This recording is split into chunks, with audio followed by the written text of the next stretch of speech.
She said it softly, almost like a breath carried by the wind. "Before you go, I need to tell you one last thing." The words froze Ethan in the doorway. He had planned to walk out, to give both of them space after the argument that had left the air shaking between them. But when Lily spoke, something in her voice pulled him back into the room like an invisible hand. Ethan turned slowly. Lily stood near the window of her small Denver apartment, the late evening sun glowing behind her. She was 32, calm and steady on the outside, but her eyes, those warm hazel eyes, held a fear he had never seen. Ethan was 26, all edges and restless energy, trying to prove he had the maturity to stand next to a woman who had already lived more life than he had. She always told him age didn't matter, but he felt it anyway in moments like this. He waited, but Lily didn't speak again. She just held the edge of the curtain like she needed something to anchor her. Ethan took a step toward her, then stopped, unsure if he was welcome after the fight. They had argued about the same thing they always did. The future, the pace of it, the question of whether he was ready for something as big as the love she offered. "Lily," Ethan said quietly, "what is it?" She blinked fast, as if fighting tears. "I didn't want to say this today. Not like this. But if you walk out without knowing, I don't think I could forgive myself." A pulse of worry shot through Ethan. He moved closer, leaving the door wide open behind him as if he needed an escape. But he couldn't look away from her. From the street below came the sound of traffic, a reminder of the normal world. But inside that apartment, everything felt charged, trembling. Lily's fingers shook as she released the curtain. "Ethan, I never told you what really happened the night we met." He frowned. "You mean at the bar? You spilled your drink on me and apologized 100 times." She gave a small, shaky smile. "Yes, but that wasn't where it began." Ethan didn't understand. He stepped closer, close enough to see the way her chest rose and fell. She was scared. Lily never got scared. She was the steady one, the rock he leaned on. Whatever she was about to say felt heavy enough to shift everything between them. "Before you walked into that place," she continued, "I had just come from something I didn't think I'd ever talk about again." Ethan felt his heart thump. "Lily, what are you saying?" She looked down at her hands. "I was trying to end something that had been breaking me for years." A chill ran through him. She had never spoken about her past relationships, only hinted that one of them had left scars she didn't want to reopen. "Was it him?" Ethan asked quietly. Lily's breath caught. She nodded once. "Yes. And that night, he followed me." Ethan stiffened. "What?" "Lily." She raised a hand, stopping him. Her voice fell to a whisper that made him lean in just to hear. "He was there, Ethan. He saw me walk in. He saw me bump into you. He saw us talking. And he didn't leave." Ethan swallowed hard, his pulse pounding. "Why didn't you tell me this before?" Her eyes lifted to his, shimmering. "Because I thought he was gone. I thought I was safe. But 2 days ago, I got a message." Ethan felt the ground tilt beneath him. "A message? From him?" She nodded slowly, fear finally spilling through her calm exterior. "He said he knows about us. And he said the next time I try to leave," her voice broke, "he won't just follow." Ethan stared at her, the door still open behind him, the night closing in. And suddenly, leaving was no longer an option. Ethan closed the door slowly, the soft click sounding louder than any slam. For a moment, neither of them moved. Lily stood in the fading sunlight, her shoulders tight, her breath shallow. Ethan felt the air grow heavier, as if the walls themselves were holding the secret she'd kept buried. "Show me the message," he said quietly. Lily hesitated, then crossed the room to the small table where her phone lay face down, as if she had been avoiding even looking at it. When she picked it up, her hand trembled. She opened her messages and handed it to Ethan without a word. The text was short, too short. "I see you. We're not done." No name, no number saved. Just a gray bubble that carried a threat wrapped in silence. A long breath left Ethan's chest. "Lily, this isn't something you face alone. You should have told me the moment he reached out." Her eyes lifted to his, filled with guilt and exhaustion. I didn't want to drag you into something dangerous. You have your whole life ahead of you. I didn't want my past ruining your future. But it's our future, Ethan said, his voice steadier than he felt. Lily looked away, her throat tightening. That's exactly why I was scared.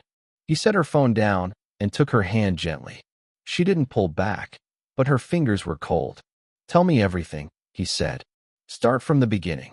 She sank into the couch as though her knees couldn't hold her anymore. Ethan sat beside her, close but not crowding her, waiting.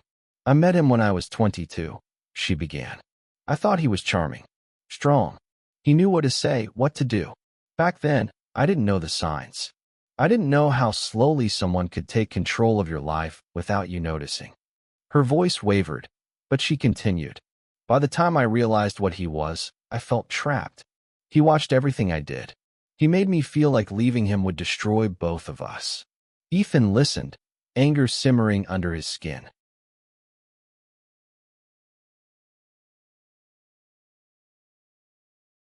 3 years ago, she continued, I found the courage to run.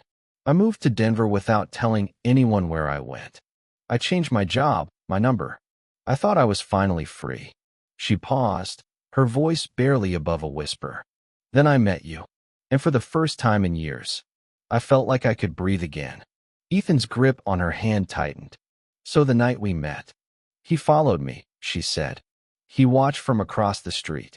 But you walked up, you smiled at me, and for a second, he wasn't the only one watching. Her eyes filled with tears. That night, he realized someone else mattered to me. Someone younger. Someone who made me feel alive again.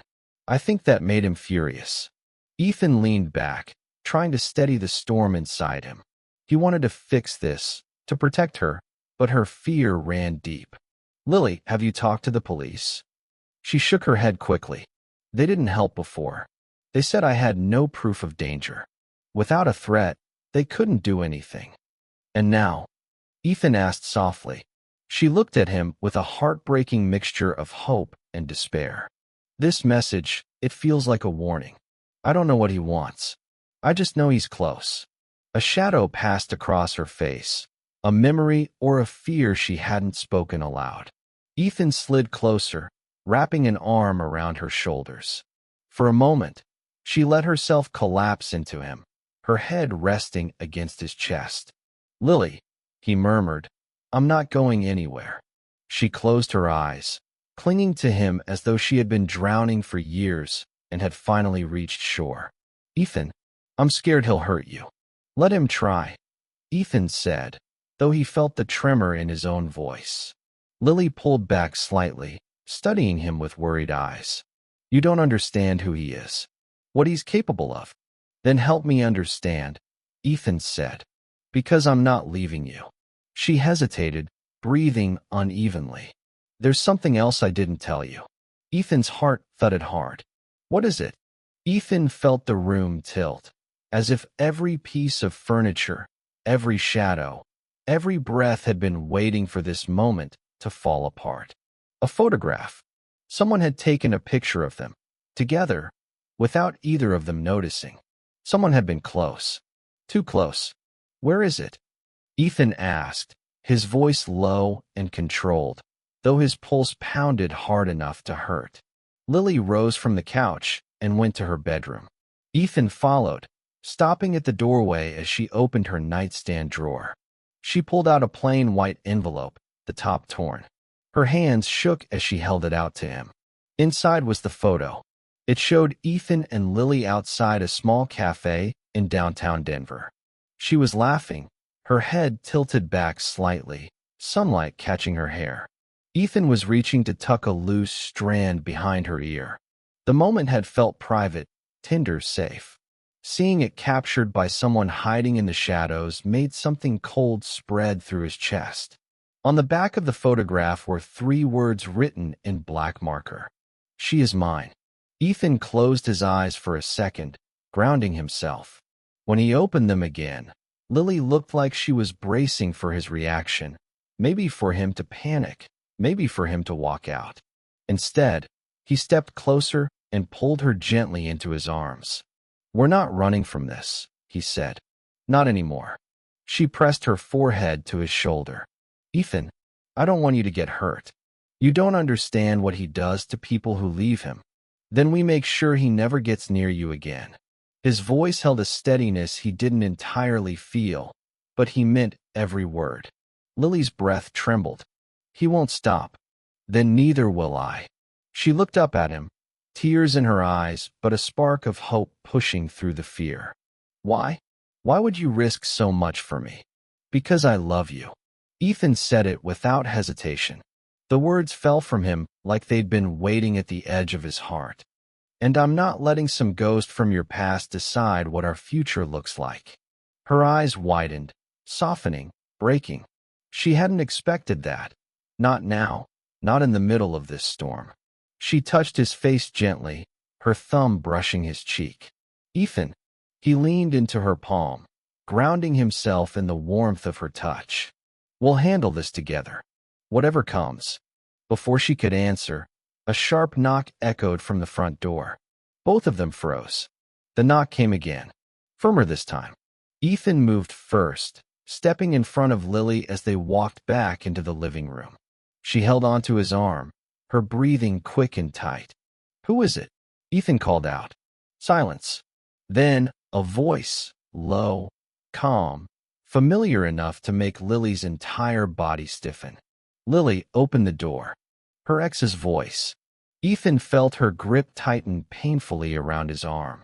She shook her head, backing away from the door as if the voice itself could reach through the wood and pull her back into the life she had escaped.